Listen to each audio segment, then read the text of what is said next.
This AI-generated blurry image is going super viral on internet, and it's very easy to create with your own face by just using ChatGPT. And it's absolutely free as well. This video is very brief and straight to the point, so let's start. First, go to ChatGPT and upload one of your image where your face is clearly visible to get a better image result.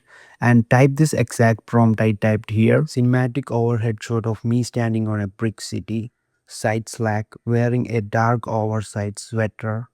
Motion blur, crowd rush, past on me, moody lightning, 35 mm film look, shallow depth of field, sharp focus on me, ratio portrait, and type the aspect ratio you want. I go with 4:3, which is good for Instagram post. This prompt mainly contains the topic, a blurry background, and a filter to create moody light effect for a cinematic look. You can also adjust the aspect ratio of your picture as well, but I prefer the same aspect ratio for the better result.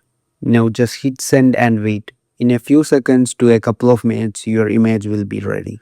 When it's done, just right click and download it. That's it. If you're thinking, wow, this is a stupid simple, imagine the trick I haven't shown you yet. Subscribe so you don't miss the next one. I'm dropping bunch of AI tips on this channel. Bonus, you can tweak the same prompt to make completely different aesthetics like cyberpunk style, snowy scenes, or anime style blurs. It's all in the prompt, play with it, and you'll discover some insane results. This trend is blowing up because it's not just a photo, it's emotion frozen in time, and now you know how to make it one yourself. You don't need skill in Photoshop, Midjourney, or hours of editing. Just your face and a simple ChatGPT prompt.